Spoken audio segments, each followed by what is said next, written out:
Bonjour. Bonjour. Bon, je faisais un petit tour là sur le net, j'ai regardé quelques vidéos de gens que je connais, etc.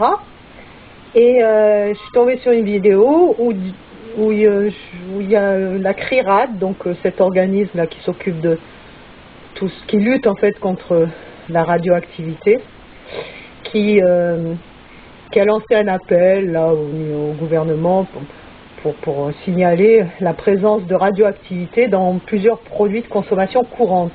Alors quand je t'ai parlé de ça, tu m'as dit, mais attends, mais ça fait 25 ans que tu es au parfum.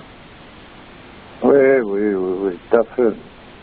Oui, en réalité, ils vont pas perdre quoi que ce soit. Ils sont pas dans des considérations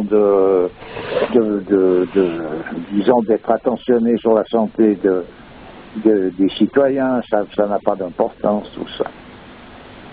Donc, ça veut dire, pour en venir à ce que je peux être au courant sur ces produits de consommation, c'est que j'ai connu un bonhomme qui, lui, avait été négociant en métaux de récupération, et avec une boîte assez importante, et il avait un contrat de récupération avec, ça doit être Marcou, je crois, où il venait récupérer les métaux d'une manière épisodique. Quand il y en avait, il venait avec son camion, bref. Et un jour, je discutais avec lui. Il avait son camion rempli d'acier inox.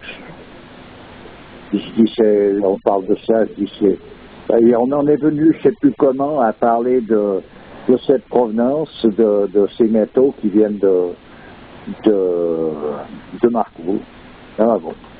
Je dis, mais c'est radioactif, ça. Il me dit, oui, bien sûr. Ah bon. Et il me dit, c'est radioactif, etc. Bon, bref. J'ai dit, puis qu'est-ce que tu fais avec ça? Il m'a dit, mais moi, je livre ça dans une fonderie qui fabrique des casseroles. Des casseroles. Donc voilà, on se retrouve avec des casseroles en acier inox qui ont passé avant. Cet acier inox a servi à différentes fins. C'est de l'acier de récupération qui se retrouve être utilisé dans des centrales nucléaires, etc.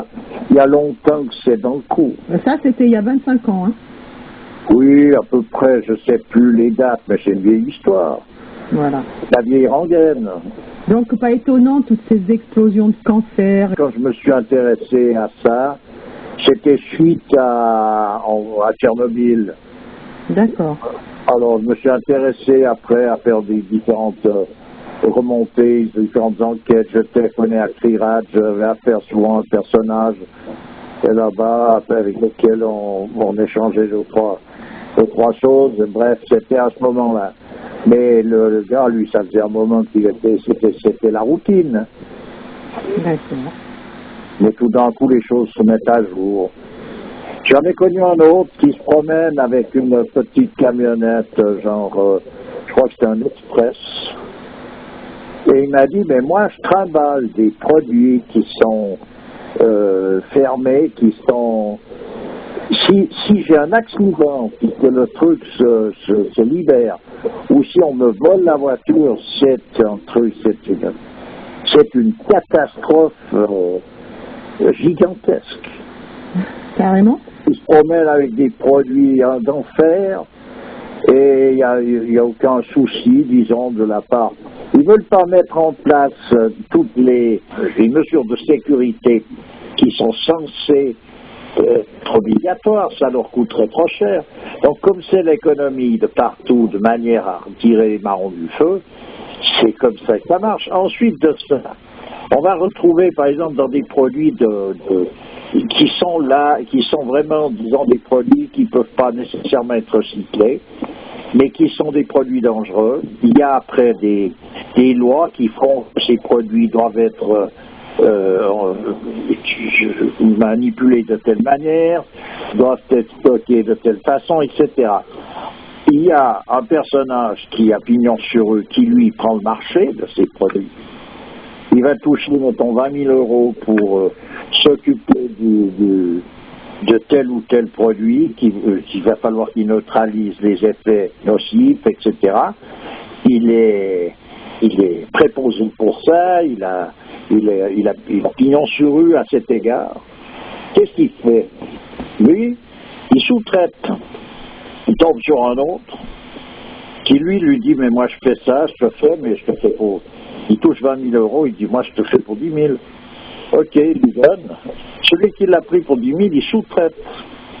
Ça se finit souvent que c'est un gaillard qui est complètement hors circuit, qui va finir par balancer ça dans une décharge publique et qui aura touché 500 euros pour faire le trajet. Ah oui. Voilà comment ça marche. Ouais, d'accord. Tout le monde s'engraisse au passage et de toute façon, tout le monde s'en fout, c'est fini, c'est foutu. Ah ouais. Voilà. C'est du délire. Hein. Ah mais c'est le délire complet. Et les gens qui travaillent dans ces usines comme Marco, ils sont pas au courant de tout ce qui se produit nécessairement. Moi, un coup, j'avais averti les gens, où j'en parlais, je n'avais pas averti. Je parlais avec des personnages qui, eux, travaillent là-bas. J'en connais un qui est le père de un, on discute, bon, après on est boire un café chez lui, il y avait tout un monde, il y avait son fils, il y avait tous les gens qui travaillent là-bas. Puis je dis, puis ils en sont où avec les fuites? Les fuites qu'il y a là. Puis il me regarde comme une poule qui avait trop un couteau. Il me dit, quelle fuite? Je dis, ben, les fuites qu'il y a, Marco, là. Il me dit, bon, il n'y a pas de fuite particulière. Puis je dis, mais attendez, alors, moi j'ai reçu un téléphone de la CRIAD où justement, j'ai eu une explication que ça faisait des mois qu'il y avait une fuite qui était importante et que personne n'était au courant, mais on tenait pas les gens au courant dans les environs et que c'était grave. Et surtout pas les gens qui y travaillent. Alors ceux qui travaillent m'ont dit, ah bon, ils avaient Quoi? Ils avaient l'air sceptiques quand j'aurais dit ça parce qu'eux, ils n'étaient pas au courant alors qu'ils y travaillent tous les jours. À un moment donné, ils étaient entre se demander si j'avais pas rêvé l'histoire ou bien si en même temps j'avais suffisamment d'aplomb pour leur parler d'une certaine manière où ils étaient quand même obligés d'en tenir compte. Bref, ils ont fini par faire leur enquête. Et je les ai revus, il m'a dit, ouais, vous aviez raison, c'était comme ça. Et nous, on n'était pas au courant, on ne savait pas pourquoi. Des fois, quand on rentre dans ces trucs, ils ont pipé la signalisation d'alarme pour la mettre plus bas dans les données. Oui, voilà. Bah, oui. De manière à ce qu'elle sonne pas sans arrêt. Enfin, bref. Ah oui, c'est fou. Alors moi, le seul personnage que je connais qui travaille dans une structure comme ça, il a la leucémie. Hein. Ouais. Voilà. Oui, mais ça se termine quand même passablement comme ça. Il y a un énorme territoire en France, en Italie, partout qui est piqué par la radioactivité. Et non seulement il a la leucémie, mais sa maladie n'est pas reconnue comme maladie professionnelle. Tu te rends compte? Ah bon, bien sûr que non. Comme ça, il n'est pas payé en conséquence. C'est que de la magouille. Il n'y en a pas une de bonne. Il n'y en a pas une de bonne. Tu peux prendre tous ces lascars, tous ces voyous de grands chemins, là, il n'y en a pas un qui vaut la corde pour pendre l'autre. C'est comme ça. Il y a comment est-ce qu'il s'appelle, le libre penseur qui en parle assez souvent et qui met assez l'accent là-dessus. Il a raison. Sur ce plan-là, il n'y a rien à lui en dire. Il est très objectif sur le peu de scrupules, ou plutôt l'absence de scrupules qu'il y a dans ce milieu de rade. Ouais. Alors justement, sur sa vidéo là que j'ai trouvé ça. Et donc après, alors je voudrais venir à un autre truc, donc pour changer un peu de sujet.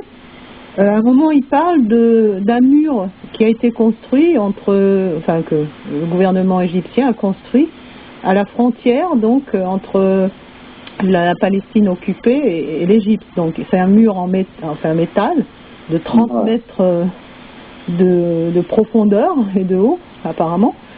Et pour empêcher, alors, soi-disant, qu'au nom de l'islam, ce serait pour empêcher les trafics de toutes sortes parce que c'est, on va dire, haram dans l'islam. Alors moi j'étais en train de me poser la question, tu vois, au nom de la religion, il y a des gens qui se permettent de faire des injustices. Et à un moment donné, c'est bon quand même, il faut voir au niveau des dirigeants. Il n'y a plus qu'une seule secte dans le monde au niveau des dirigeants, c'est cette secte des dirigeants. Et puis il n'y a pas plus d'islam ou que de quoi que ce soit. Ça n'a plus rien à voir. C'est au nom d'eux parce que ça donne une connotation qui peut plaire à certains parce qu'ils sont encore enfumés par tout ça. Et c'est du pipeau sur toute la ligne. Où qu'on se tourne. Où qu'on se tourne, c'est du pipeau. On voit bien cette histoire avec quoi ce mur. C'est pour empêcher les Palestiniens de pouvoir s'échapper au génocide. Voilà. Bon voilà, c'est tout. Ben voilà, qu'est-ce que tu veux, voilà, puis ça fait tant de morts. Puis le type, lui, va faire son mur, il est sponsorisé par je sais pas qui, de toute manière, lui, tous ses morts, ça lui rapporte tant par personne. Je veux dire, mais c'est que ça, on est dans un truc, c'est terrible. Ouais. Et tu vois les dirigeants qui se veulent, je ne sais pas quoi. Regarde, par exemple, regarde le Maroc. Alors le Maroc, t'as le roi du Maroc. Alors le roi du Maroc, c'est le commandeur des croyants. Ah ouais, commandeur des croyants. En fait, le commandeur des croyants, c'est une épave. Une épave, c'est rien d'autre. Et en fait, celui qui commande son pays, c'est un ministre qui, lui, est juif. Oui, son bras droit est juif, effectivement. Voilà, donc j'ai rien contre le fait qu'il soit juif, ni contre ce bonhomme, il est certainement de toute façon beaucoup mieux à la page pour gouverner le pays, parce que le roi en question, il est juste bon à regarder les paires de forces qui tournent autour de lui, et puis à goûter, à déguster le trois d'alcool, nouveau style. Il est à la recherche de quelque chose qui le chatouille sous les bras, qui peut l'exciter, parce que c'est une épave. Moi, j'ai connu une famille qui a eu maille à partir, déjà avec le père de celui-là, là. C'est-à-dire que, parce que son fils, celui qui est actuellement au pouvoir, était en cheville avec donc les policiers du Maroc, et quand il avait jeté son dévolu sur une jeune touriste blonde aux yeux bleus qui a de 15 ans ou 14 ans ou 16 ans, il l'avait arrêtée pour des raisons diverses avec tout le monde, et à un moment donné, il avait accès dans la tôle où elle se trouvait de manière à pouvoir la violer. Attends, tu es sûr qu'il faut dire ça? Ben oui, il faut le dire. Il faut le dire parce que c'est quelque chose qui est comme ça. Et cette famille, donc, que je connais, a voulu essayer de déposer une plainte, mais ça n'aboutit pas. C'est un mur. C'est un mur, terminé. Voilà, donc c'était d'ailleurs le personnage en question, c'était le désespoir de son père. Alors que son père, on sait très bien qu'il avait vraiment pas, disons, une cote particulière. Hein, il n'était pas reconnu comme étant un grand personnage. Eh ben lui, c'était son fils, c'était sa punition, c'était une calamité. Et il couvrait toutes les saletés qu'il faisait de manière à... C'est une question de prestige. Moi, je veux pouvoir retourner au Maroc. Mais oui, mais c'est comme ça. De toute façon, ils le savent bien que c'est comme ça tout le monde. À un moment donné, moi, j'enfonce de nouveau des portes ouvertes. Ouais. Qu'est-ce que tu t'imagines? Il y en a de toute façon, ça ne va pas les empêcher de manœuvrer. Qu'est-ce que tu veux qu'ils en fassent? Qu'est-ce que tu veux que ça leur fasse? Tu peux tout dire actuellement. Tu ne changes rien au film. Sauf tout d'un coup, il y a des scandales qui reculent. Il y a des moments, des mouvements, mais qui reculent pour mieux sauter. L'histoire de la grippette et du H1N1 et tout ce tralala, ils n'ont pas fini de nous la tartiner. Ils vont nous la prendre par le revers. Et ça n'a pas marché par ce bout-là. Il y a eu un sac de nœuds, ils étaient peut-être un peu pressés. Ils vont profiter de cette histoire pour refaire un battage mieux fait Et cette histoire va encore leur donner la main dans leur futur propagande. Et tout le monde a l'air braqué sur le fait que c'est une histoire d'argent. Mais c'est secondaire, l'histoire d'argent. C'est là où le piège est présent. À partir du moment où tout le monde est braqué sur une histoire d'argent, ça veut dire quoi? Ça veut dire qu'on est à côté de la question. Donc en étant à côté de la question, ils auront fait de rétablir un équilibre avec cette histoire d'argent prétendument. Mais leur but, il n'est pas une histoire simplement de gagner du fric. Ils l'ont, ce fric. C'est pas un problème, ils peuvent le donner au laboratoire sans rien dire à personne. Qui c'est qui va aller rouspéter, qui c'est qui va dire quoi que ce soit. Ouais. Ils n'ont pas besoin d'acheter quelque chose pour payer. Ils peuvent payer qui ils veulent, avec le montant qu'ils veulent, ou ne pas payer qui ils doivent. De toute façon, c'est pas un problème. Ouais. Alors voilà, donc c'est qu'il y ait une histoire de gros soupe à un certain endroit, pour une certaine qualité de personnages qui se sont mis dans les poches, qui se sont fait de millions d'euros, de dollars, de je ne sais pas quoi. C'est tout à fait, ça fait partie du décor. C'est des gens qui leur faut ça pour, c'est le carburant. Ça fait partie du carburant. Mais l'objectif de toute cette magouille, elle va au-delà de tout ça. Ouais. Et là, on n'en entend jamais parler. Ouais. On n'en entend pas parler. Et c'est là où c'est extraordinaire, alors que pourtant, c'est gros comme une montagne. On fait peur à tout le monde avec l'écologie, avec le réchauffement climatique, avec ci, avec là. Qu'est-ce qu'il y a de vrai là-dedans? Qu'est-ce qu'il y a de faux? On n'en saura rien. De toute façon, ce que l'on sait, c'est qu'on en est arrivé à un état catastrophique, vrai ou faux, plus ou moins vrai ou plus ou moins faux. Et donc, ça veut dire que tout le monde a dans l'idée, à un moment donné, que tu peux questionner tout le monde. C'est vrai que c'est qu'on est trop nombreux. Là, tu verras tout le monde qui va t'approuver en te disant ouais, c'est vrai, on est trop nombreux. Donc tout le monde y croit, ça. Ce qui veut dire qu'à partir du moment où tout le monde y croit, il n'y a plus personne qui va commencer à se mettre en travers s'il y a du monde qui disparaît, puisqu'on est trop nombreux. Ouais. C'est sûr. Bon, alors, ce qu'on peut dire, c'est que le monde est vraiment pourri. Oh, mais alors, au-delà même de toutes les limites, si on veut rentrer dans ce genre de plan, ça va bien au-delà de tout.